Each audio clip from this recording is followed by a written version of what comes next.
आज हम लोग क्लास 12th का फर्स्ट चैप्टर सॉल्यूशंस स्टार्ट करेंगे जो फिजिकल केमिस्ट्री का पार्ट है ना। नए वाले एनसीईआरटी के अकॉर्डिंग सॉल्यूशंस फर्स्ट चैप्टर है। पहले वाले एनसीईआरटी के अकॉर्डिंग देखोगे तो पहला चैप्टर का नाम सॉलिड स्टेट था, है ना। अच्छा चैप्टर है, मज़ेदार चैप्टर है, बशर्ते कि बार बार रिवीजन किया जाए। और कोई भी चैप्टर को यार, कोई भी चैप्टर पे अच्छा से ग्रिप बने उसके लिए उसको रिवीजन करना होता है, बार बार क्वेश्चन प्रैक्टिस करना होता है। एक बार क्वेश्चन प्रैक्टिस करके एक बार पढ़ के है ना, रिवीजन नहीं करें तो फिर वो अच्छा उस पर ग्रिप नहीं बनता है। उसीलिए परेशान रहते हैं कि सर ये फार्मूला तो याद है लेकिन क्वेश्चन नहीं बना पाते हैं, तो उसका रीज़न यही रहता है कि एक बार प्रैक्टिस करने से नहीं कुछ होता है ना। उसको बार बार 2-3 टाइम्स प्रैक्टिस करेंगे ना तब ठीक रहेगा। चलो स्टार्ट करते हैं। सॉल्यूशंस क्या होता है? सॉल्यूशंस तो दो या दो से ज़्यादा सब्सटेंस को मिलाने पे एक जैसा दिखने लगे तो उसी को सॉल्यूशंस बोलेंगे। ये जो एक जैसा दिखता है ना उसी को होमोजीनियस मिक्सचर बोलते हैं। तो कोई पूछे व्हाट इज सॉल्यूशंस, तो the homogeneous mixture of two और more substance is called solutions. तो लिखोगे the homogeneous mixture of two or more substance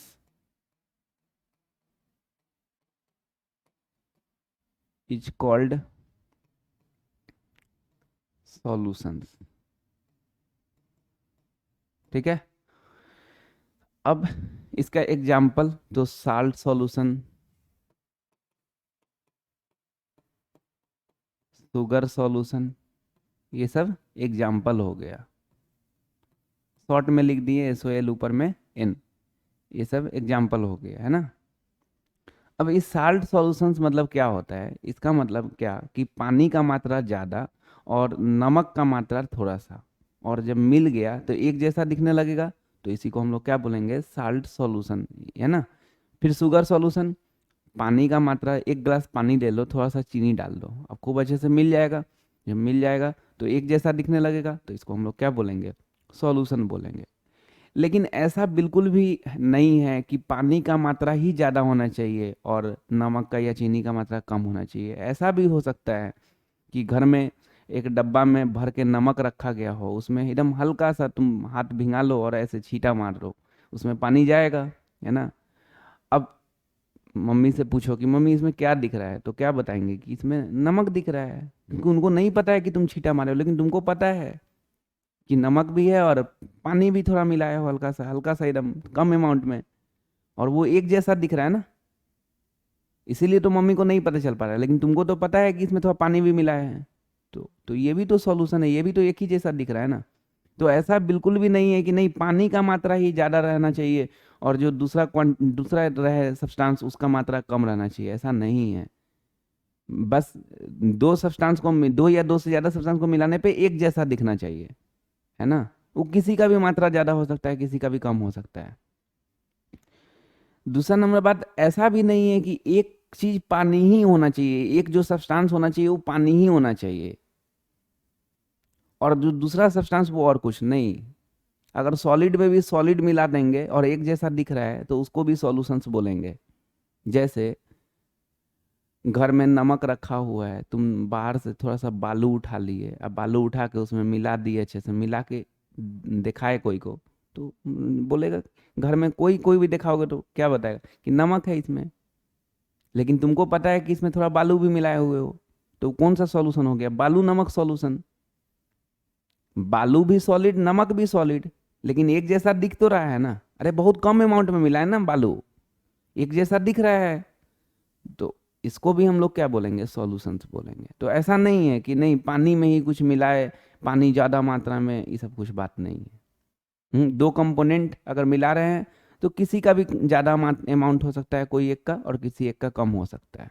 हाँ बस मेन बात ये है कि एक जैसा दिखना चाहिए। एक जैसा अगर दिख रहा है तो सॉल्यूशंस बोलेंगे, अदरवाइज सॉल्यूशंस नहीं बोलेंगे। ठीक है। अब नीचे हेडिंग डालोगे प्रॉपर्टीज ऑफ सॉल्यूशंस।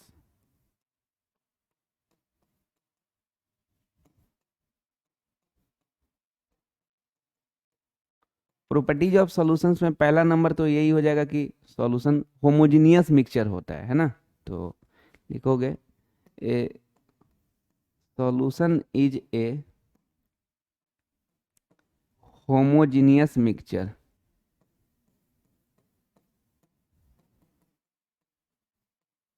ठीक है। दूसरा नंबर, सॉल्यूशन में ऐसे तो बताया क्या है कि दो या दो से ज़्यादा सब्सटेंस मिलाने पे एक जैसा बने, लेकिन हम लोग का सिलेबस में जो है ना उसमें दो सब्सटेंस मिलाया जाता है, दो कंपोनेंट मिलाया जाता है। उसमें एक को सॉल्यूट बोलते हैं, एक को सॉल्वेंट बोलते हैं, अभी आगे लिखाएंगे भी, है ना। तो जो सॉल्यूट का साइज होना चाहिए सॉल्यूशन में वो बहुत छोटा होना चाहिए। अभी देखो ना, पानी में चीनी मिलाया हो, नमक मिलाया हो, उसका साइज बहुत छोटा है, तब तो घुल गया अच्छे से, मिल जाएगा जल्दी से।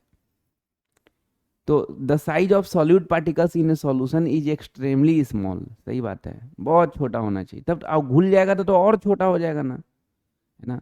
तो लिखोगे the size of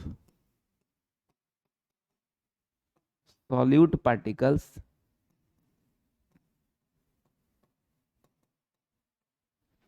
in a solution is extremely small। ठीक है। नेक्स्ट बात ये इतना अच्छा से घुल जाता है सॉल्यूट सॉल्वेंट में और सॉल्यूशन बन जाता है, तो उसका जो कंपोनेंट है ना, जैसे मान लो कि एक गिलास पानी है, उसमें तुम चीनी मिला दिए, घुल गया खूब अच्छे से। अब तुम सोचोगे कि शुगर सॉल्यूशन बन गया, अब तुम सोचोगे कि उसमें शुगर दिखे और पानी दिखे, तो आंख से तो छोड़ो, माइक्रोस्कोप से भी नहीं दिख पाएगा। ठीक है। तो क्या पता चला, the particles of solution can not be seen even with a microscope. Particles of solution microscope से भी नहीं दिख पाता, इतना अच्छा से मिल जाता है कि। तो लिखोगे द पार्टिकल्स ऑफ सॉल्यूशन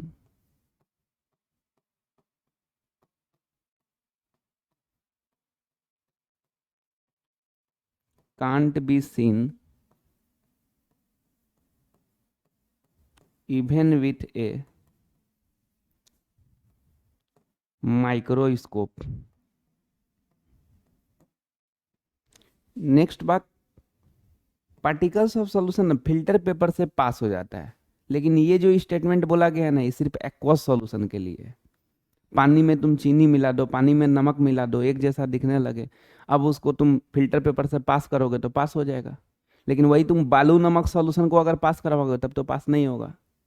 तो जो ये बात है, the particles of solution can pass through the filter paper, ये बात किसके लिए है? एक्वस सॉल्यूशन के लिए, मतलब पनियल्ला सॉल्यूशन के लिए, जिसमें पानी का मात्रा ज्यादा हो, है ना, उसके लिए ये बात है। तो लिखोगे the particles of solution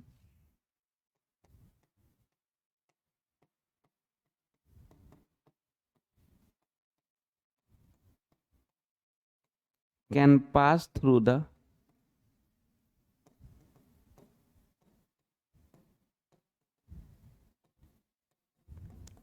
filter paper. Last बात तुम लोग अपने बताओगे कि सॉल्यूशन स्टेबल होता है कि अनस्टेबल होता है। सॉल्यूशन स्टेबल होता है कि अनस्टेबल? सोच के देखो, पॉज करके। सॉल्यूशन तुम सोचो, स्टेबल मतलब क्या? जो शांति सुकून से रहे, अच्छे से रहे। अनस्टेबल मतलब क्या? जो उथल पुथल मचाए रहे, है ना। तो तुम सोचो, सॉल्यूशन इतना अच्छा से, दो कंपोनेंट इतना अच्छा से मिला रहता है कि एक जैसा दिखता है। अब इससे ज्यादा क्या चाहिए? ये इतना अच्छे से मिला हुआ है कि एक जैसा दिख रहा है, इसका मतलब स्टेबल है, तभी तो एक जैसा दिख रहा है ना। तो लिखोगे the solutions are very stable.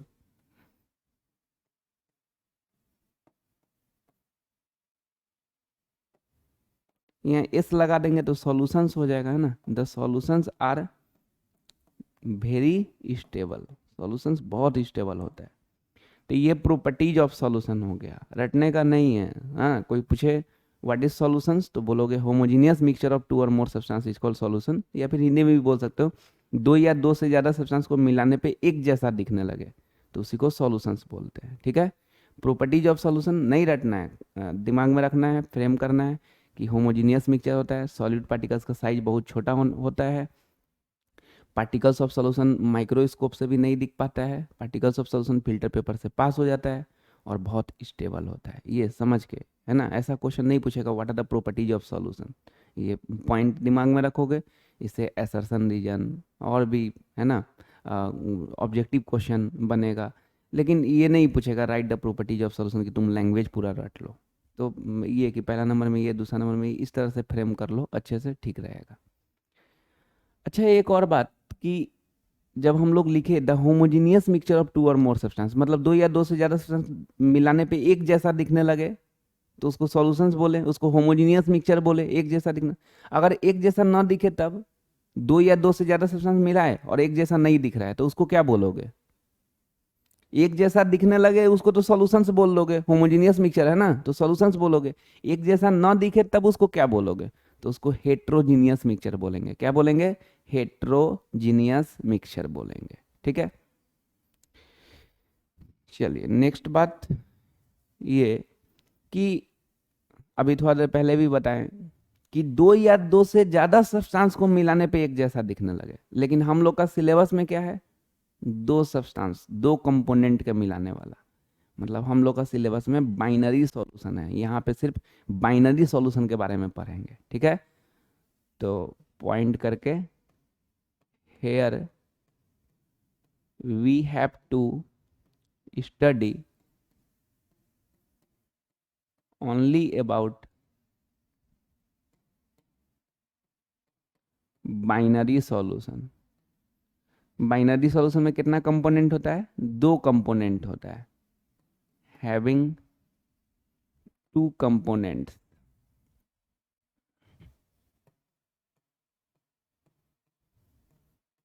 दो कंपोनेंट्स होता है। ठीक है, तो यहाँ पे क्लास 12th में हम लोग सिर्फ बाइनरी सॉल्यूशन के बारे में पढ़ने वाले हैं। अच्छा, बाइनरी सॉल्यूशन में जो दो कंपोनेंट होता है, इसमें एक को सॉल्यूट बोलते हैं और दूसरा को सॉल्वेंट बोलते हैं, है ना। नेक्स्ट बात, सॉल्यूट और सॉल्वेंट पहचानने का तरीका देखना है। मतलब कोई सॉल्यूशन है, उसमें कैसे पहचाने कि कौन सॉल्यूट है कौन सॉल्वेंट है। ठीक है, तो नीचे हेडिंग डालोगे, मेथड टू प्रेडिक्ट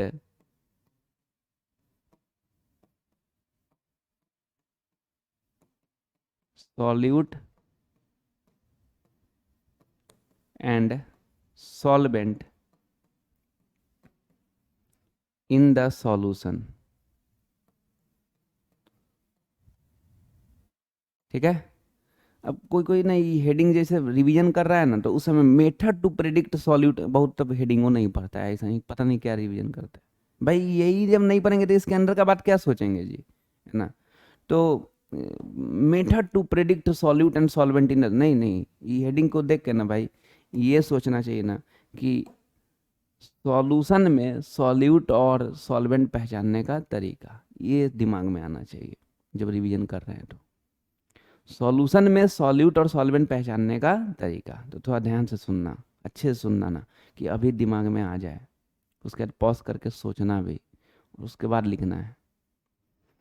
तो सॉल्यूशन में सॉल्यूट और सॉल्वेंट पहचानने का तरीका, दो पार्ट में इसको समझते हैं। पहला, जब दोनों का फेज सेम हो, दो कंपोनेंट के बारे में पढ़ने वाले हैं ना, यहाँ पे बाइनरी सॉल्यूशन के बारे में पढ़ने वाले हैं ना। तो पहला, जब दोनों का, एक सॉल्यूट है कोई, एक सॉल्वेंट है ना, तो पहला जब दोनों का फेज सेम हो, दूसरा जब दोनों का फेज डिफरेंट हो। फेज क्या होता है? फेज मतलब होता है सॉलिड लिक्विड गैस। मतलब अगर एक का फेज सॉलिड दूसरा का भी फेज सॉलिड, तो ये फेज सेम हो गया। एक का फेज सॉलिड दूसरा लिक्विड, तो फेज डिफरेंट हो गया। तो कभी भी सॉल्यूट और सॉल्वेंट पहचानना हो तो कितना पार्ट में बांट के पढ़ते हैं? दो पार्ट में। पहला, जब दोनों का फेज सेम हो, और दूसरा जब दोनों का फेज डिफरेंट हो। सुनिएगा ध्यान से, जब दोनों का फेज सेम रहेगा तो जो ज्यादा मात्रा में रहेगा उसको सॉल्वेंट बोलेंगे, जो कम मात्रा में रहेगा उसको सॉल्यूट बोलेंगे। फिर से एक बार, जब दोनों का फेज सेम रहेगा तो जो ज्यादा मात्रा में रहेगा उसको सॉल्वेंट बोलेंगे और जो कम मात्रा में रहेगा उसको सॉल्यूट बोलेंगे। और जब दोनों का फेज डिफरेंट रहेगा तो उस केस में सॉल्यूशन का फेज देखेंगे। जो सॉल्यूशन का फेज होगा वही वाला फेज वाला इधर सॉल्वेंट हो जाएगा और जो दूसरा बच जाएगा वो सॉल्यूट हो जाएगा। फिर से एक बार, जब दोनों का फेज डिफरेंट होगा तो सॉल्यूशन का फेज देखेंगे। जो सॉल्यूशन का फेज होगा वही फेज वाला इधर सॉल्वेंट हो जाएगा और जो दूसरा बच जाएगा वो सॉल्यूट हो जाएगा। यही दो तरीका है। थोड़ा एक बार पॉज करके सोच लो। कभी भी सॉल्यूट और सॉल्वेंट पहचानना होता है ना सॉल्यूशन में, दो पार्ट में बांट के। पहला जब दोनों का फेज सेम हो, दूसरा जब दोनों का फेज डिफरेंट हो। जब दोनों का फेज सेम हो तो जो ज्यादा मात्रा में रहे उसको सॉल्वेंट, जो कम मात्रा में रहे उसको सॉल्यूट।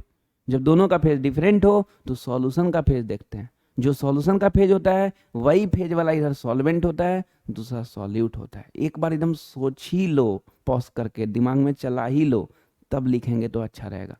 क्योंकि जो लिखेंगे उसका लैंग्वेज याद नहीं करना है, तुमको यही कंसेप्ट फ्रेम करना है कि क्वेश्चन में पकड़ सके कि कौन सॉल्यूट है कौन सॉल्वेंट है।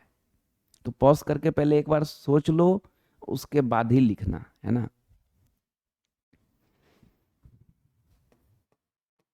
तो केस 1, इफ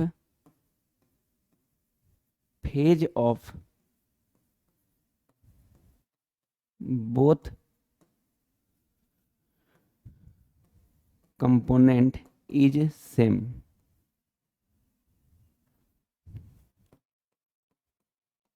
सॉल्वेंट किसको बोलेंगे, विच वन इज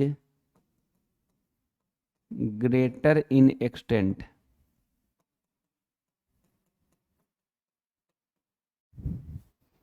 सॉल्यूट किसको बोलेंगे, which one is lesser in extent, है ना। तो पहला केस यही है, जब दोनों का फेज सेम रहेगा तो सॉल्वेंट किसको बोलेंगे, जो ज्यादा मात्रा में हो, और सॉल्यूट किसको बोलेंगे, जो कम मात्रा में हो। ठीक है। Case 2, if phase of both component is different,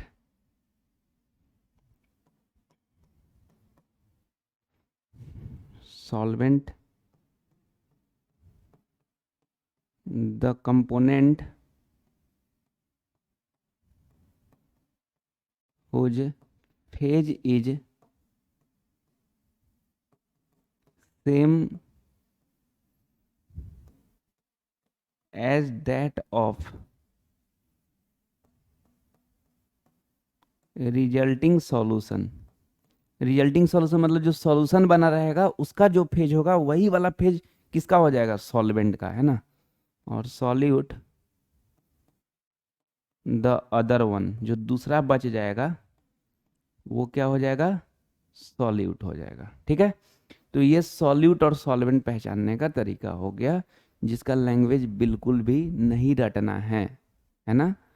अच्छे से फ्रेम कर लेना है। कोई से पूछेंगे ना कि सॉल्यूट और सॉल्वेंट पहचानने का तरीका बता दो, तो यही बता दोगे कि इसको दो पार्ट में समझते हैं। पहला जब दोनों का फेज सेम हो, दूसरा जब दोनों का फेज डिफरेंट हो। जब दोनों का फेज सेम होगा तो जो ज़्यादा मात्रा में होगा उसको सॉल्वेंट बोलेंगे, जो कम मात्रा में होगा उसको सॉल्यूट बोलेंगे। और जब दोनों का फेज डिफरेंट होगा तो उस केस में सॉल्यूशन का फेज देखेंगे। जो सॉल्यूशन का फेज होगा वो वाला इधर सॉल्वेंट हो जाएगा और दूसरा सॉल्यूट हो जाएगा। ठीक है। अब थोड़ा इसका एग्जाम्पल समझते हैं, जब दोनों का फेज सेम रहेगा तब, है ना। जैसे बालू नमक सॉल्यूशन, घर में नमक रखा हुआ था, उसमें थोड़ा सा बालू मिला दिए थे, एक जैसा दिखने लगा था, एकदम बहुत कम अमाउंट में बालू मिलाए थे, एक जैसा दिख रहा था। तो ये बालू नमक सॉल्यूशन क्या है, बालू भी सॉलिड है नमक भी सॉलिड है, तो दोनों का फेज सेम है। तो दोनों का फेज सेम है तो ज़्यादा मात्रा में कौन था, नमक, तो सॉल्वेंट हो गया। और कम मात्रा में बालू मिलाए थे तो क्या हो गया, सॉल्यूट हो गया। तो जब भी फेज सेम रहे ना तो जो ज़्यादा मात्रा में रहे उसको सॉल्वेंट है, जो कम मात्रा में रहे उसको सॉल्यूट। अब थोड़ा डिफरेंट फेज वाला देख लेते हैं ना।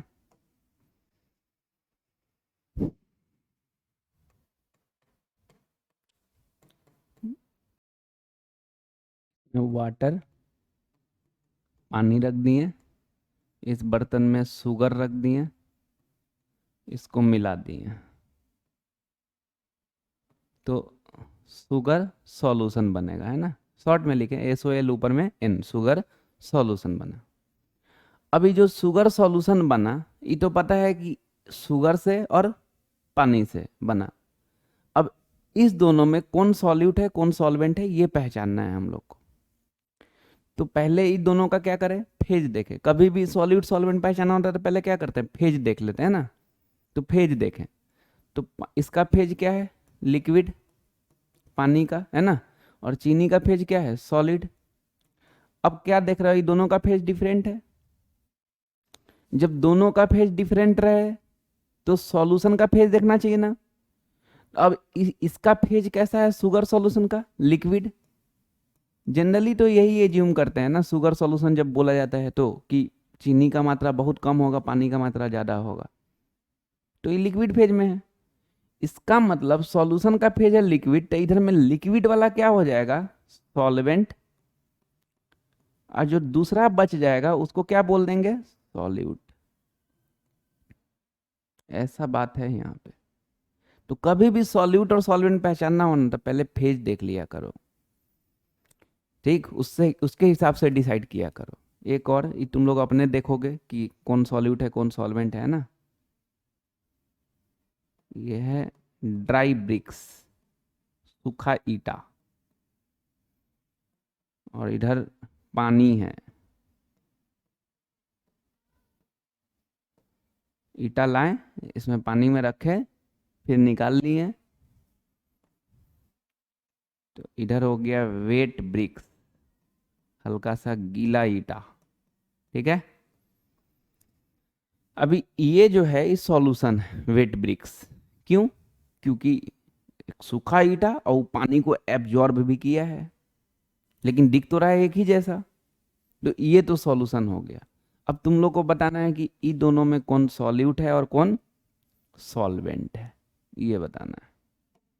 कौन सॉल्यूट है और कौन सॉल्वेंट है, पॉज करके जल्दी से बता दो, फिर देख लोगे एकदम वही। पहले फेज लिखो, अपने दिमाग काम करेगा उसके बाद, है ना। पॉज करके पहले बना लो, उसके बाद आगे देखोगे तो ठीक रहेगा, है ना। सबसे पहले फेज लिखेंगे, तो इसका फेज सॉलिड, इसका फेज लिक्विड। क्या देख रहे हैं, दोनों का फेज डिफरेंट है। जब दोनों का फेज डिफरेंट रहता है तो सॉल्यूशन का फेज देखते हैं। इसका फेज क्या है, सॉलिड। अरे यार, ईटा जब गीला हो जाएगा तो थोड़ा ना घुल जाएगा, उसी में सॉलिड ही रहेगा ना, ईटा ही रहेगा जी, सॉलिड। अब इसका फेज, सॉल्यूशन का फेज सॉलिड, तो इधर में सॉलिड वाला को क्या बोलेंगे, सॉल्वेंट। और जो दूसरा बच जाएगा उसको क्या बोलेंगे, सॉल्यूट बोलेंगे। तो ये जो दिमाग में बहुत बच्चा रखता है ना कि नहीं, पानी सुनते ही ना सॉल्वेंट बक दें, ये सब निकाल दो दिमाग से, ठीक। फालतू बात है ये सब। देखो ना यहाँ पानी सॉल्यूट बन गया, तो ये सब नहीं बोलना है ऐसे, है ना, कि पानी सुनते ही सॉल्वेंट हल्ला कर दिए, ऐसा नहीं है। सॉल्यूट भी हो सकता है, सॉल्वेंट भी हो सकता है। दूसरा क्या है, दूसरा कंपोनेंट क्या है, उस पर डिपेंड करता है ना, सिचुएशन क्या है वहाँ का। तो सिंपल यार, सॉल्यूट और सॉल्वेंट कभी भी पहचानना होना तो फेज के हिसाब से बांटोगे। जब दोनों का फेज सेम हो तब जो ज़्यादा मात्रा में रहे उसको सॉल्वेंट है, जो कम मात्रा में रहे सॉल्यूट। और जब दोनों का फेज डिफरेंट हो तो उस केस में सॉल्यूशन का फेज देखते हैं। जो सॉल्यूशन का फेज होता है वही वाला इधर सॉल्वेंट हो जाता है, और दूसरा वाला जो बच जाता है उसको सॉल्यूट बोलते हैं, ठीक है। तो ये सॉल्यूट और सॉल्वेंट पहचानने आ गया, ठीक है। Next heading, types of solution.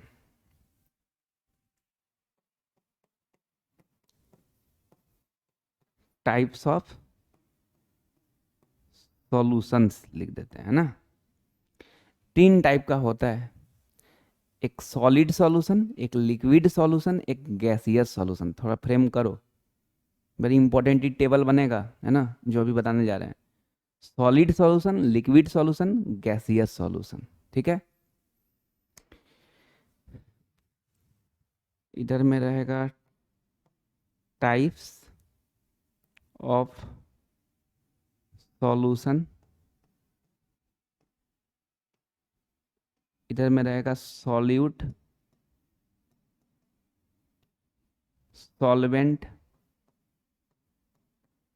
अगर कोई साथ साथ लिख रहे हो तो थोड़ा देर रुक जाओ, अभी ये वाला पहले देख लो, उसके बाद लिखना है ना। फिर इधर में एग्जाम्पल रहेगा। तो क्या बोले हैं, सॉलिड सॉल्यूशन पहला नंबर, सॉलिड सॉल्यूशन। सॉल्यूशन भी सॉल्यूशन, उससे कोई दिक्कत नहीं है, थोड़ा मोड़ा है, डेप्थ में जाएंगे तो, लेकिन ठीक है, रहने देते हैं, उतना नौटंकी नहीं, सीधे सॉलिड सॉल्यूशन। जब सॉलिड सॉल्यूशन बोल रहे हैं ना, इसका मतलब सॉल्वेंट फिक्स है, सॉलिड, सॉलिड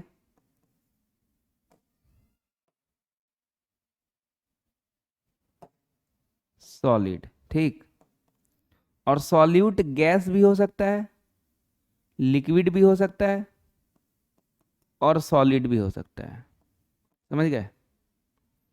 तो जब सॉलिड सॉल्यूशन बोल रहे हैं, इसका मतलब सॉलिड का मात्रा ज्यादा है, तभी तो सॉलिड सॉल्यूशन बोल रहे हैं।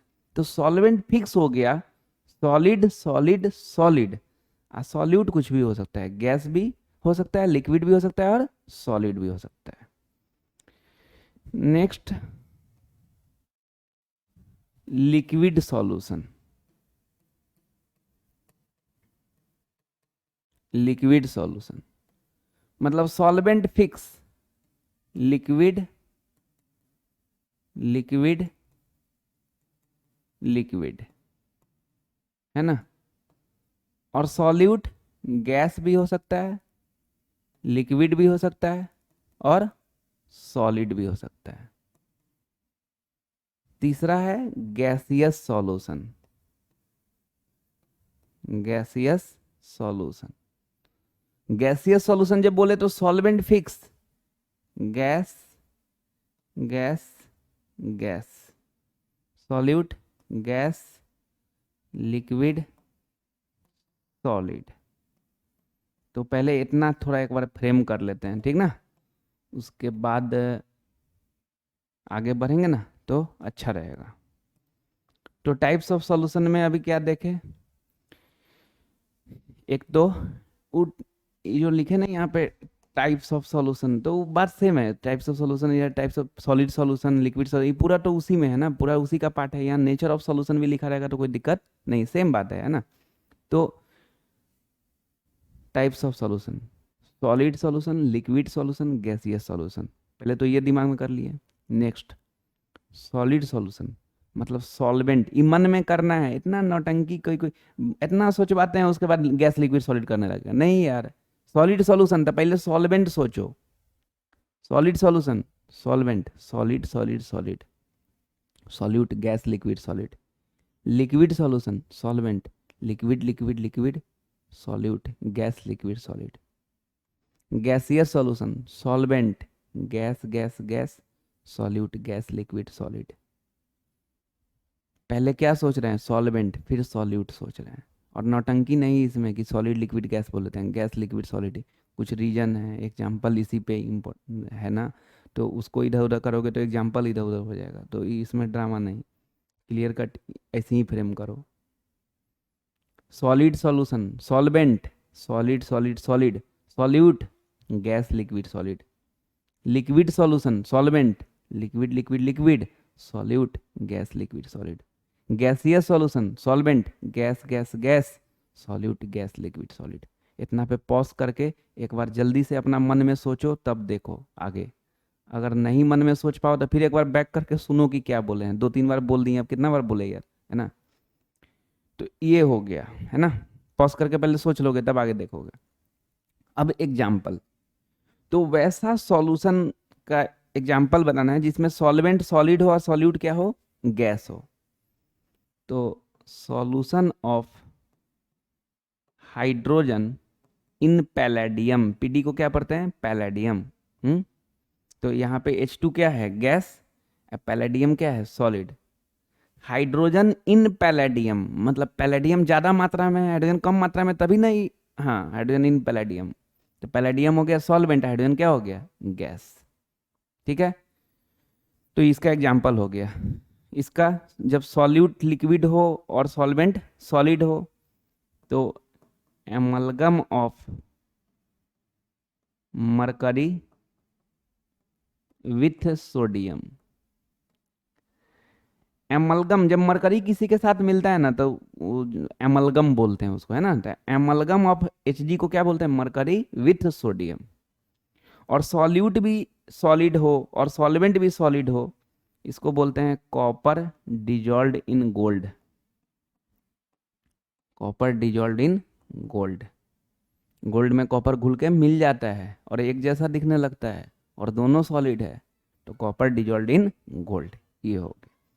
जब इसको लिखोगे ना तो देखो ये टाइप्स ऑफ सॉल्यूशन, फिर एकदम हल्का सा गैप देके सॉल्यूट, हल्का सा गैप देके सॉल्वेंट, है उसके बाद पूरा जगह एग्जांपल के लिए रखना, क्योंकि इसमें ज़्यादा जगह लग रहा है ना लिखने के लिए।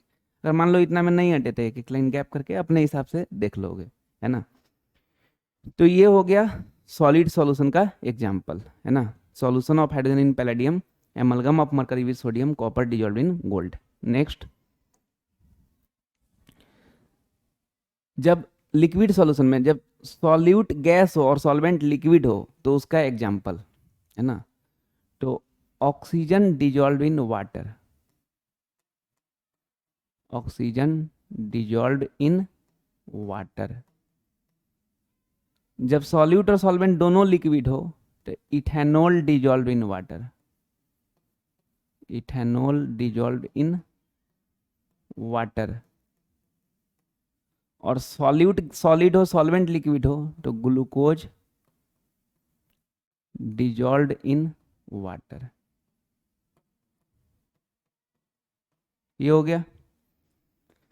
जब सॉल्यूट और सॉल्वेंट दोनों गैस हो तो इसका example oxygen mixed with nitrogen gas,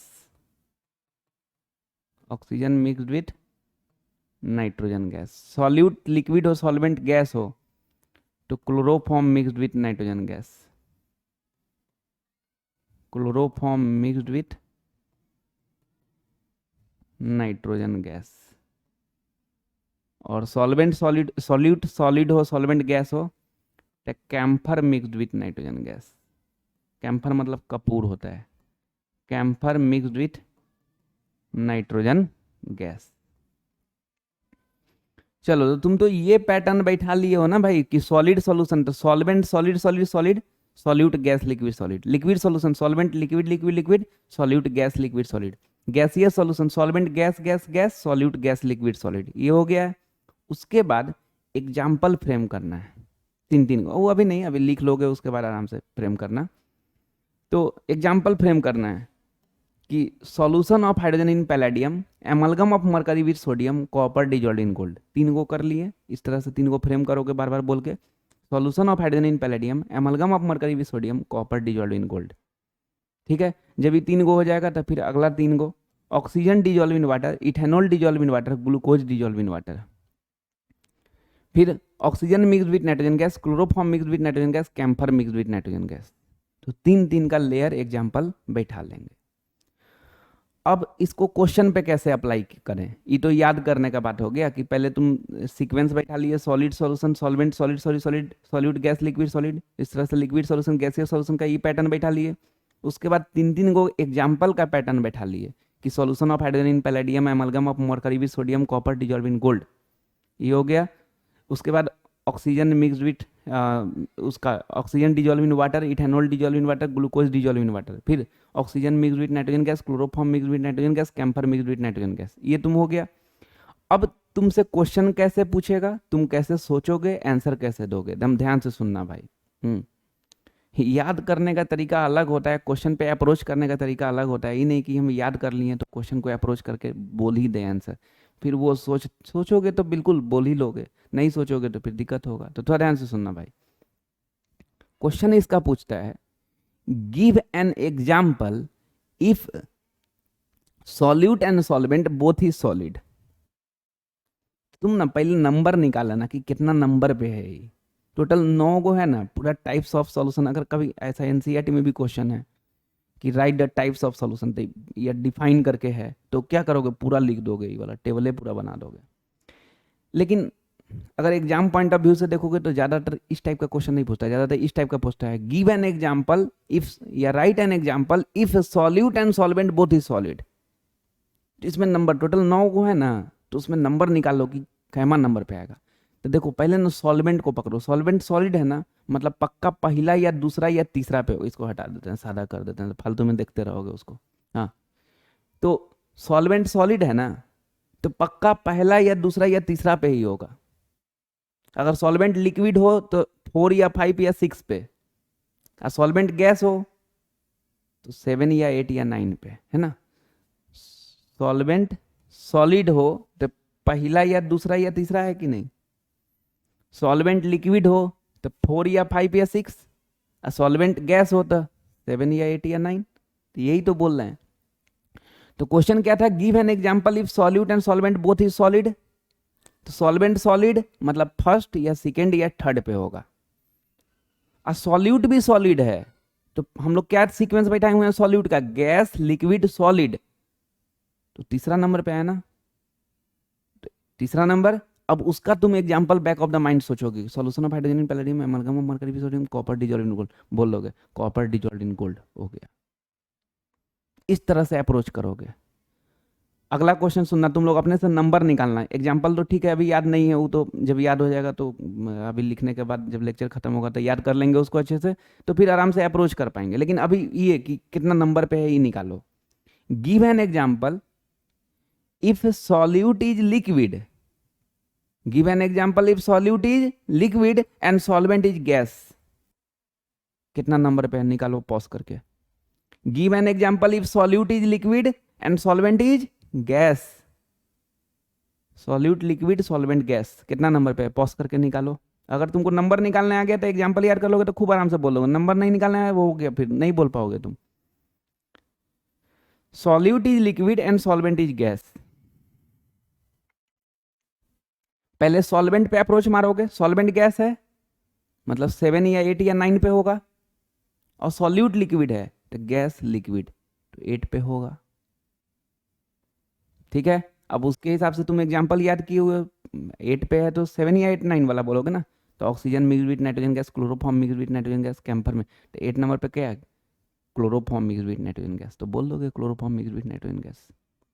इस हिसाब से पहले नंबर निकालोगे कि कितना नंबर पे आ रहा है, और उसके हिसाब से फिर तुम जो तुम 3 3 का सीक्वेंस बैठाए हुए एग्जाम्पल सोच के बता दो उसका, है ना। तो इसका क्वेश्चन इसी टाइप से पूछता है। एनसीईआरटी में भी इस टाइप का क्वेश्चन है, जब होमवर्क देंगे तो मिलेगा तुम लोग को, और बोर्ड में भी बहुत बार पूछे हुआ है। Give an example if solute is ये एंड सॉल्वेंट इज ये। ऐसे ही अप्रोच करना होता है कि कितना नंबर पे है, उसके हिसाब से एग्जाम्पल बोलना होता है। कोई को लग रहा है सर 2 को एग्जाम्पल पूछेगा तो ना पूछेगा, चुपचाप को याद कर लेना, ठीक है।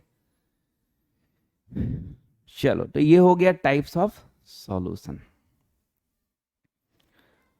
अब जो टॉपिक पढ़ना है उसका नाम है concentration terms.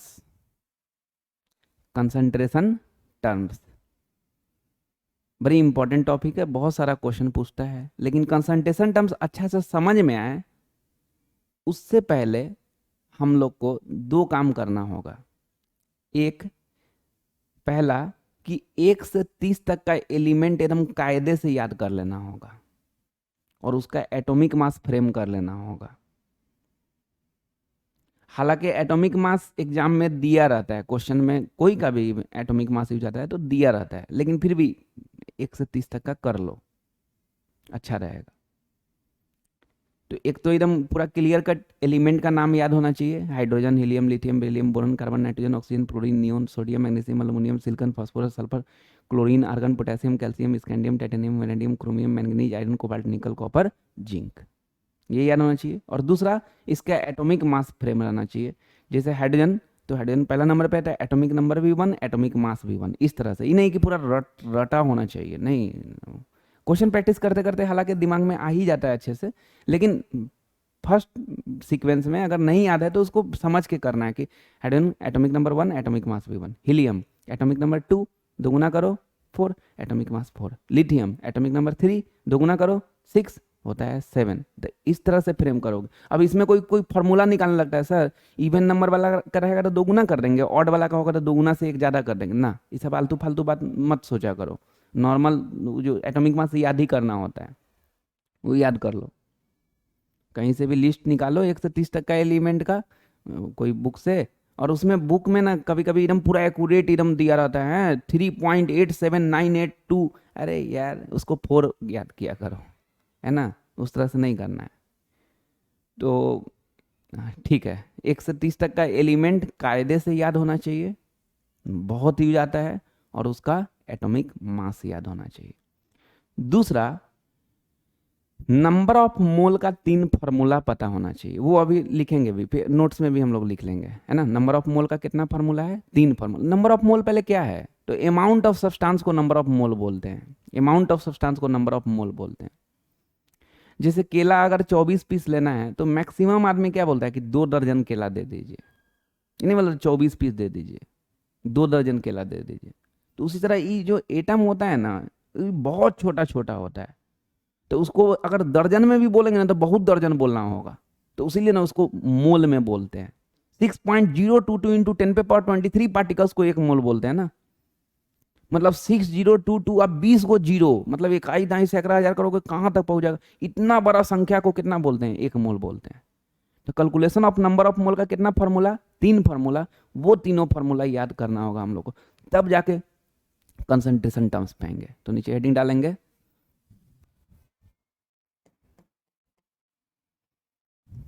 Calculation of number of मोल। ठीक है, नंबर ऑफ मोल कैलकुलेट करने का फॉर्मूला देखना है। तो पहला, if mass of substance in gram is given, then number of mole is equal to mass of substance by molecular mass, या molar mass बोल लो। एक्चुअली एग्जैक्ट में ग्राम मोलिकुलर मास होता है, एक ग्राम मोलर मास होता है, क्योंकि ऊपर में भी ग्राम रहेगा नीचे में भी ग्राम, तो कट जाएगा। यूनिट मोल, MOL मोल, MOLE मोल का यूनिट MOL मोल होता है। एक मोल में 6.022 इंटू 10⁻23 पार्टिकल्स होता है। ठीक है, तो एग्जैक्टली यहाँ पे मोलिकुलर मास नहीं होना चाहिए, क्या होना चाहिए? Gram molecular mass. लेकिन यार क्वेश्चन बनाना है ना, वो दिमाग में रख लो कि हाँ ग्राम में ही रहता है मोलिकुलर मास, है ना। फिर पूरा अगर ठीक से सोचने लगेंगे डेप्थ में जाके, तो मोलिकुलर मास का 3 टाइप होता है, relative molecular mass, gram molecular mass. तो एक्चुअली इसका मोलिकुलर मास जब लिखा रहता है उसका यूनिट AMU होता है, लेकिन उतना मत सोचो यार, ठीक है ग्राम में रखेंगे ना तो ग्राम ग्राम कट जाएगा, ठीक ना। तो पहला फॉर्मूला क्या हो गया कि अगर मास ऑफ सब्सटेंस दिया रहे तो number of mole is equal to क्या हो जाएगा? Mass of substance by molecular mass. ध्यान रखना है कि मास ऑफ सब्सटेंस ग्राम में रहना चाहिए, और जो मोलिकुलर मास होता है वही ग्राम मोलिकुलर मास भी होता है, वही रिलेटिव मोलिकुलर मास भी होता है, बस फर्क होता है यूनिट का। तो जाहिर सी बात है, ये ग्राम में रहेगा, ये भी ग्राम में रहेगा, कट के यूनिट MOL मोल आ जाएगा। तो पहला फार्मूला तो ये हो गया। नंबर ऑफ मोल का जब फार्मूला याद करोगे तीनों, तो ये नहीं कि इफ मास ऑफ सब्सटेंस, नहीं नहीं नहीं, सीधे ऐसे, अगर मास दिया रहे, क्या? अगर मास दिया रहे तो number of mole is equal to mass by molecular mass. फिर से एक बार, पहला फार्मूला, अगर मास दिया रहे तो number of mole is equal to mass by molecular mass. दूसरा फार्मूला देखते हैं,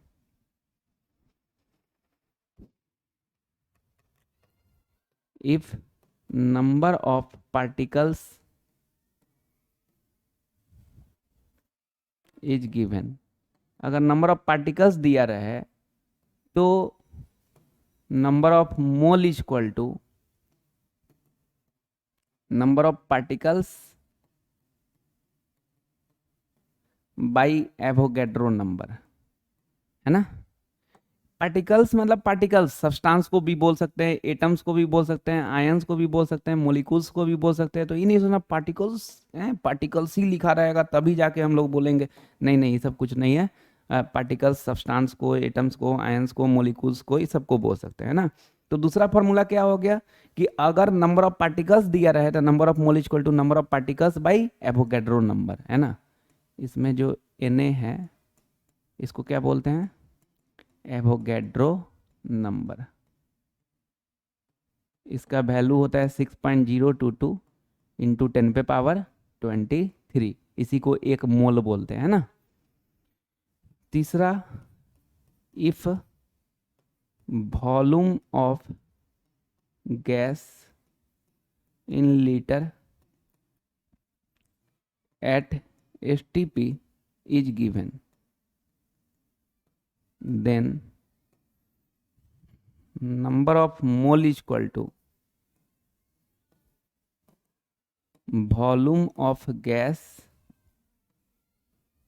in liter at STP by 22.4। ये भी लीटर में रहता है, तो लीटर से लीटर कट जाता है तो यूनिट मोल आ जाता है ना। तो यही 3 फॉर्मूला होता है भाई नंबर ऑफ मोल का। यहाँ पे ना STP का मतलब क्या होता है, STP का फुल फॉर्म होता है standard temperature and pressure. Standard temperature कोई पूछेगा कि कितना होता है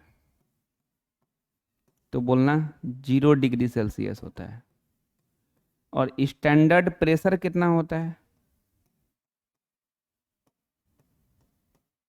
तो बोलना 1 ATM होता है। ATM का फुल फॉर्म एटमॉस्फेयर होता है ना। तो STP का full form standard temperature and pressure. Standard temperature कितना तो 0 डिग्री सेल्सियस, स्टैंडर्ड प्रेशर कितना तो 1 ATM। ठीक है। तो नंबर ऑफ मोल का भाई यही तीनों फार्मूला हो गया। पहला, जब मास दिया रहे तो number of mole is equal to mass by molecular mass. दूसरा, जब नंबर ऑफ पार्टिकल्स दिया रहे तो number of mole is equal to number of particles by Avogadro number. तीसरा, जब वॉल्यूम ऑफ गैस दिया रहे तो number of mole is equal to volume of gas by 22.4। यही 3 फार्मूला याद रखना है। तो कोई से बोलेंगे नंबर ऑफ मोल का तीनों फार्मूला बोल दो, तो अपने बोलोगे ही नहीं कि क्वेश्चन पूछेगा सामने वाला कि अगर मास दिया रहा है तो number of mole equal to. हालांकि जो क्वेश्चन रहता है उसमें तो गिवन रहता है ना कि जैसे मास दिया हुआ है, नंबर ऑफ मोल तुमको निकालना है तो लगा दो मास by molecular mass. Number of particles दिया हुआ है क्वेश्चन में और नंबर ऑफ मोल निकालना है तो लगा दो number of particles by Avogadro number, उस हिसाब से। लेकिन तुमको पहले तो दिमाग में घुमाना होगा ना जी तीनों फार्मूला। तो नंबर ऑफ मोल का अगर बोलेंगे फार्मूला बोलो तो बोलोगे अपने से बोल दोगे पूरा कि अगर मास दिया रहा है तो number of mole equal to mass by molecular mass. अगर नंबर ऑफ पार्टिकल्स दिया रहा है तो number of mole equal to number of particles by Avogadro number.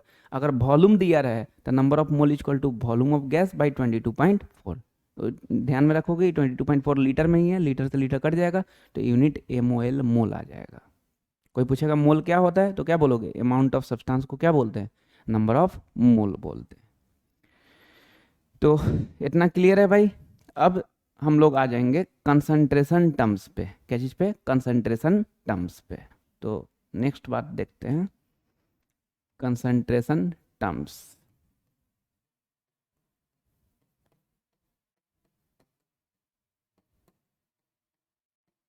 चलिए सबसे पहले ये कंसंट्रेशन टर्म्स क्या होता है ये समझते हैं। जैसे इधर में एक गिलास पानी है, उसमें 1 चम्मच सत्तू घोल दिए हैं, और इधर में एक गिलास पानी है, इसमें 2 चम्मच सत्तू घोल दिए हैं। अब तुमसे कोई पूछेगा कि दोनों में ज़्यादा अच्छा सत्तू सॉल्यूशन कौन है, तो बोलोगे ये 2 चम्मच सत्तू घोला गया है इसलिए ये वाला ज़्यादा अच्छा है। तो इसको अगर अच्छे से बोला जाए तो इसको ऐसे बोल सकते हैं कि दोनों अच्छा है। ऐसा थोड़ा नहीं कि 1 चम्मच सत्तू है तो खराब हो गया है यार, ठीक है ये भी यार, इसमें 2 चम्मच है ठीक है। हाँ, तो इसको ऐसे एक्सप्रेस करें तो ज़्यादा अच्छा रहेगा कि इस सत्तू सॉल्यूशन का कंसंट्रेशन ज़्यादा है। कंसंट्रेशन ज़्यादा है मतलब सत्तू ज़्यादा कंसंट्रेट है, इसमें ज़्यादा रखा गया है इसमें। तो कंसंट्रेशन टर्म्स क्यों पढ़ते हैं? तो सॉल्यूशन को एक्सप्रेस करने के लिए पढ़ते हैं। ये भी सत्तू सॉल्यूशन है, ये भी सत्तू सॉल्यूशन है, ये 1 चम्मच वाला सत्तू सॉल्यूशन है, 2 चम्मच वाला सत्तू सॉल्यूशन, दोनों सॉल्यूशन सत्तू सॉल्यूशन है। लेकिन दोनों में ज्यादा कंसंट्रेशन किसका है? तो इस सत्तू सॉल्यूशन का कंसंट्रेशन ज्यादा है। कभी भी जब ये टॉपिक देखो कंसंट्रेशन टर्म्स, तो मन में लाओ कंसंट्रेशन टर्म्स क्यों पढ़ते हैं? तो सॉल्यूशंस को एक्सप्रेस करने के लिए पढ़ते हैं, दर्शाने के लिए, है ना। कोई आदमी खुश रहता है तो अलग अलग तरीका से दर्शाता है, उसी तरह सॉल्यूशंस को भी अलग अलग तरीका से दर्शाते हैं, एक्सप्रेस करते हैं। तो कंसंट्रेशन टर्म्स क्यों पढ़ते हैं? तो सॉल्यूशंस को एक्सप्रेस करने के लिए। और सॉल्यूशंस को एक्सप्रेस कितना तरह से करते हैं? तो इनफाइनाइट तरह से। खुश है तो बहुत सारा तरह से एक्सप्रेस कर सकता है जी। कोई खुश होके मुस्कुराने लगता है, कोई खुश होके पूरे दांत चियार देता है, कोई खुश होके नाचने लगता है, कोई खुश होके सो जाता है उसी समय खुशी के मारे, कोई खुश होके बहुत ज्यादा खुश होता है, हंसता है तो आंसू निकलने लगता है। इसका मतलब वो दुखी में नहीं, खुशी में हंस रहा है। तो बहुत अलग अलग तरह का एक्सप्रेशन है ना। तो सॉल्यूशंस को भी एक्सप्रेस इनफाइनाइट तरह से कर सकते हैं, जिसमें मोस्ट कॉमन 7 गो है। कै गो है? 7 गो। पढ़ते हैं एक एक करके, ठीक है। जिसमें 1 करके मोलरिटी। ये सब टर्म जो लोग क्लास 11 अच्छे से पढ़े होंगे उनको मिला होगा। तो इन्हें कि घमंड खाना है कि अरे ये तो पढ़े हुए हैं, अच्छे से पढ़ना है, क्वेश्चन पूछता है, इवन डिफिनीशन भी पूछ देता है ये सबका। कंसंट्रेशन टर्म्स में जो बताएंगे डिफिनीशन भी याद करना सबका, डिफिनीशन भी पूछ देता है बहुत बार। क्वेश्चन तो क्वेश्चन है ना। चलो ठीक है। तो देखते हैं कंसंट्रेशन टर्म्स क्यों पढ़ते हैं? तो सॉल्यूशंस को एक्सप्रेस करने के लिए। सॉल्यूशंस को एक्सप्रेस कितना तरह से कर सकते हैं? तो इनफाइनाइट तरह से, जिसमें मोस्ट कॉमन कै गो है? 7 गो। तो 7 को एक एक करके पढ़ेंगे। तो पहला नंबर क्या है? मोलरिटी। तो मोलरिटी क्या होता है? तो 1 लीटर सॉल्यूशन में जो number of mole of solute dissolve होगा, घुलेगा, उसी को मोलरिटी बोलेंगे। फिर से एक बार, 1 लीटर सॉल्यूशन में जो number of mole of solute dissolve होगा उसी को मोलरिटी बोलेंगे। Language, the number of mole of solute dissolve in 1 litre solution is called molarity. लिख लोगे, the number of mole of solute dissolved in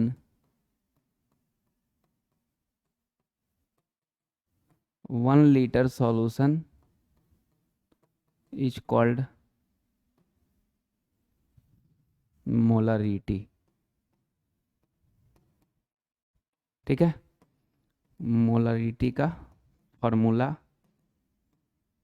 number of mole of solute by volume of solution in litre. एकदम कायदे से याद कर लेना है, अच्छे से एकदम है। बोलेंगे मोलरिटी का फॉर्मूला बता दो, एकदम क्लियर कट, घोए घाए नहीं है, क्लियर कट बोलेंगे। Number of mole of solute by volume of solution in litre. ठीक है भाई।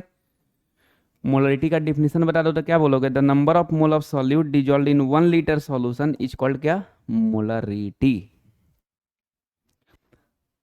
अब मोलरिटी का यूनिट तो देखो, नंबर ऑफ मोल का यूनिट होता है मोल। अब वॉल्यूम का यूनिट होता है लीटर, तो मोल पर लीटर। यहाँ स्मॉल एल है, ये कैपिटल एल है, ये कैपिटल एल मतलब लीटर, ये स्मॉल एल मोल का है ना। तो मोल पर लीटर, या फिर इसी का कैपिटल एम भी बोल सकते हैं। कैपिटल एम को बोलते हैं मोलर। क्या बोलते हैं? मोलर। ठीक है। तो तुमसे कोई बोले मोलरिटी का यूनिट बता दो तो क्या बोल दोगे? मोल पर लीटर या मोलर। ठीक भाई।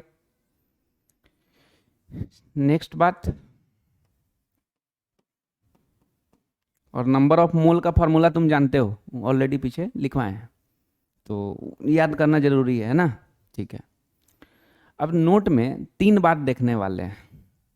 पहला बात, फॉर डाइल्यूशन। डाइल्यूशन मतलब क्या होता है? Addition of solvent. तो जैसे कोई सब्सटेंस है और उसमें तुम सॉल्वेंट मिला दो, उस सब्सटेंस का अमाउंट जितना पहले है उतना ही सॉल्वेंट मिलाने के बाद भी होगा। तो डाइल्यूशन करने पे अमाउंट चेंज नहीं होता है, अमाउंट वही रहता है। अमाउंट को मोल बोलते हैं। तो उस सब्सटेंस का मोल जितना डाइल्यूशन से पहले है उतना ही डाइल्यूशन के बाद भी है। डाइल्यूशन मतलब क्या होता है? एडिशन ऑफ सॉल्वेंट, सॉल्वेंट मिला दिए ऊपर से, मान लो पानी मिला दिए, अमाउंट तो उस सब्सटेंस का उतना ही रहेगा ना। तो जितना मोल पहले उतना ही मोल बाद में, मतलब मोल सेम नहीं।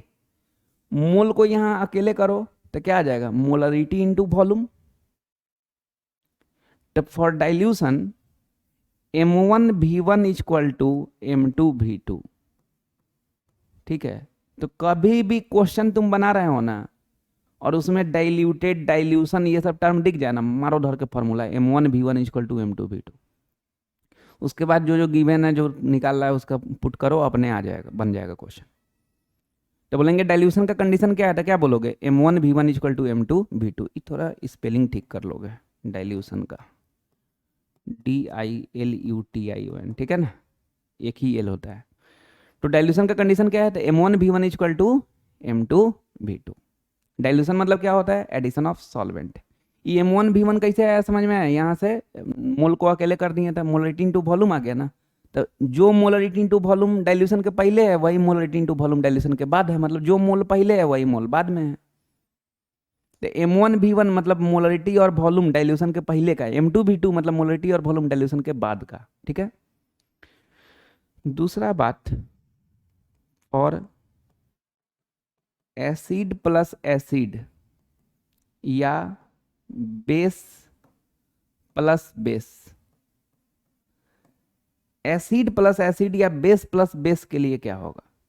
जैसे एक कोई एसिड थोड़ा सा है अमाउंट में, फिर कोई दूसरा मिला दिए, एसिड प्लस एसिड हो गया। तो इसका मोल और इसका मोल जुड़ जाएगा कि नहीं? तो पहला का मोल के लिए बोल दे रहे हैं m1v1, दूसरा का मोल के लिए बोल दे रहे हैं m2v2, इज इक्वल टू आ जाएगा mfvf। तो m1v1 मतलब पहला का एसिड का हो गया, m2v2 मतलब दूसरा का हो गया, mfvf मतलब फाइनल का हो गया। तो mf मतलब कोई पूछेगा क्या है, तो बोलना फाइनल मोलरिटी, vf मतलब क्या है? Final volume. ये दोनों मिलके क्या हो गया? फाइनल मोल। मोलरिटी इंटू वॉल्यूम को क्या बोलेंगे? मोल, है ना। तो फाइनल मोल ये। अभी हम जैसे दो एसिड के लिए बताया है, सेम बेस के लिए भी तो वैसा ही हो जाएगा ना। बेस रहेगा तो m1v1 इसका m2v2 equal to mfvf। mf को क्या बोलते हैं भाई? Final molarity. vf को क्या बोलते हैं? Final volume, final volume. ठीक है। नेक्स्ट,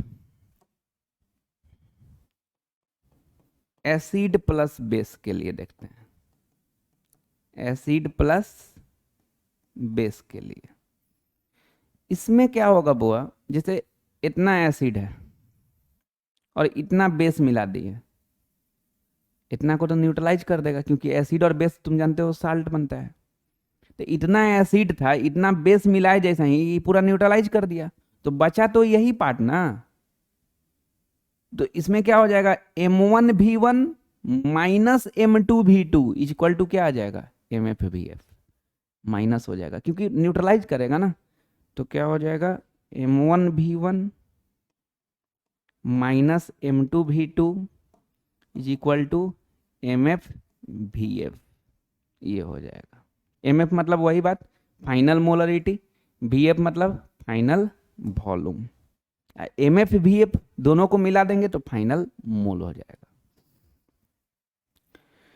तो ये तीन कंडीशन दिमाग में रखना है। कोई से बोलेंगे डाइल्यूशन का कंडीशन बता दो, तो बोलोगे m1v1 इक्वल टू m2v2। बोलेंगे एसिड प्लस एसिड या बेस प्लस बेस का कंडीशन बता दो, तो क्या बोलोगे? m1v1 plus m2v2 equal to mfvf। और एसिड प्लस बेस का कंडीशन बता दो, तो m1v1 minus m2v2 equal to mfvf। Clear है? तो अब इसका क्वेश्चन देखेंगे। क्वेश्चन देखने से पहले थोड़ा एक बार पॉज करके फॉर्मूला फ्रेम कर लो ना, उसके बाद जब देखोगे तो ज़्यादा अच्छा लगेगा ना। मोलरिटी का फार्मूला क्या होता है? Number of mole of solute by volume of solution in litre. Number of मोल का कितना फार्मूला देखे? 3 फार्मूला देखे, है ना। देखते हैं। देखो, 149 ग्राम ऑफ KCl, मतलब मास क्या दिया हुआ है 149 ग्राम। ये देख लोगे, अगला क्वेश्चन अपने से बनाना है, ये देख लो। मास कितना दिया हुआ है 149 gram. Dissolve in 10 litre of aqueous solution, volume कितना दिया हुआ है 10 लीटर। कभी भी मैक्सिमम केस में कोशिश करना चाहिए कि गिवन लिख ही दें तो अच्छा रहता है ना। और फाइंड मोलरिटी ऑफ सॉल्यूशन, तो मोलरिटी पूछ रहा है तो क्या करेंगे, मोलरिटी का फार्मूला लगा देंगे। मोलरिटी का formula number of mole of solute, number of mole of solute by volume of solution in litre. ठीक है। अब number of mole of solute 149 gram of KCl is dissolve in 10 litre of aqua solution, मतलब यही तो dissolve हो रहा है, घुल रहा है, तो यही क्या हो गया सॉल्यूट। तो number of mole of solute, तो नंबर ऑफ मोल का कितना फार्मूला तुमको पता है, 3 फार्मूला। यहाँ पे कौन फार्मूला लगाए, यहाँ पे मास दिया हुआ है ना, तो मास बाई मोलिकुलर मास वाला लगाए। तो मास दिया हुआ है 149, अब बाई मोलिकुलर मास किसका, तो KCl का, है ना। तो पोटेशियम का एटॉमिक नंबर 19, दो गुना करो 38 होता है 39। ऐसे एग्जाम में दिया रहेगा, लेकिन फिर हम कर लेना, याद कर लेना, है ना।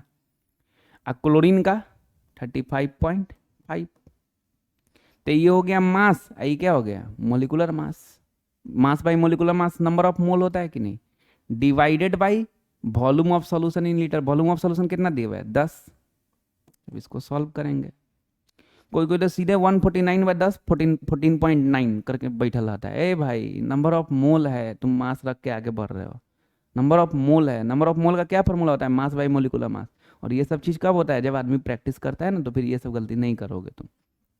ठीक है, तो 149 इसको जोड़ोगे तो 74.5, और डिवाइडेड बाई 10 है, डिवाइडेड बाई 10 मतलब 10/1, तो इंटू करेंगे तो कितना हो जाएगा 1/10। 4.5 से ही 2 बार में कट जाएगा। 2/10 मतलब 0.2, कोई कोई 2/10 मतलब 1/5, फिर ठीक है कोई दिक्कत नहीं, डायरेक्ट डायरेक्ट कर दो ना 0.2। अब मोलरिटी का यूनिट क्या हो जाएगा मोलर। ठीक है, तो यही पहले गिवन लिखना चाहिए, फिर फार्मूला लगा देना चाहिए, फिर स्टेप बाय स्टेप कर दो, काम हो जाएगा। ठीक है ना। नेक्स्ट क्वेश्चन तुम लोग अपने से बनाओगे भाई, है ना, ये अपने से बना दो।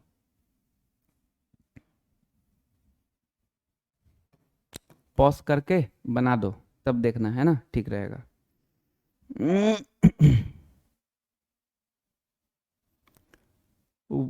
117 ग्राम ऑफ NaCl, मतलब मास क्या दिया हुआ है 117 ग्राम। तुम लोग पॉज करके बना लोगे तभी देखोगे तो अच्छा रहेगा ना, है ना। Dissolve in 500 millilitre of aqua solution, volume 500 millilitre दिया हुआ है। Find molarity of solution, molarity पूछ रहा है, तो क्या करोगे, मोलरिटी का फार्मूला ना number of mole of solute by volume of solution in litre. अब number of mole of solute, solute 117 gram of NaCl dissolve in 500 metre, मतलब NaCl घुल रहा है, मतलब सॉल्यूट है। तो सॉल्यूट का क्या दिया हुआ है मास 117 बाई मोलिकुलर मास NaCl का, सोडियम का एटॉमिक नंबर 11, दो गुना करो 22 होता है 23, क्लोरीन का 35.5 divided by volume of solution 500। ये मिलीलीटर में ना दिया हुआ है, इसको लीटर में करेंगे। 1 लीटर में 1000 मिलीलीटर, तो लीटर को मिलीलीटर में करना होता ना तो 1000 से मल्टीप्लाई कर देते हैं। यहाँ पे मिलीलीटर को लीटर में करना है तो 1000 से डिवाइड करेंगे। तो 117 बाई, इसको जोड़ोगे तो 58.5, और डिवाइडेड बाई 500/1000 है, तो इंटू करेंगे तो 1000/500 उल्टा हो जाएगा ना। ये 2 बार में कट गया, ये भी 2 बार में कट गया, कितना हो गया 4 कैपिटल M मोलर। यही हो गया आंसर। आया होगा समझ में। तो हम लोग जो चैप्टर पढ़ रहे हैं उसका नाम क्या है सॉल्यूशंस, है ना। उसमें पहला फेज हम लोग जो पढ़ रहे हैं कंसंट्रेशन टर्म्स, है ना। मेन टॉपिक कंसंट्रेशन टर्म्स ही तो है। कंसंट्रेशन टर्म्स क्यों पढ़ते हैं, तो सॉल्यूशंस को एक्सप्रेस करने के लिए। सॉल्यूशंस को एक्सप्रेस कितना तरह से करते हैं, तो इनफाइनाइट, जिसमें मोस्ट कॉमन कितना है 7, उसमें अभी हम लोग पहला नंबर पर है क्या मोलरिटी, बाकी का नेक्स्ट क्लास में पढ़ेंगे। अच्छे से पढ़ना, रिवीजन करना।